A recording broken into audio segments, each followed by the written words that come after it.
सर आज बहुत खुशी की बात है जवन कि हम 3 साल से मेहनत करत रही है सर जी, आज कामयाब मिल गई, फॉलोअर कंप्लीट हो गया। खुशी में सर जी कितना मिली? मतलब कि महीना मिली 1-2 लाख रुपया। अरे मर्दे,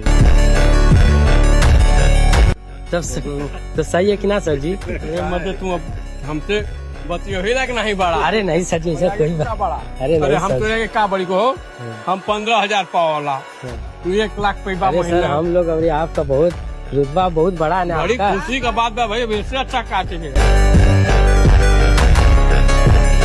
भैया लोग वीडियो के पावर देख ला ना, ब्लॉकिंग के पावर देख ला। ये फसल लगल बा, जय श्री राम।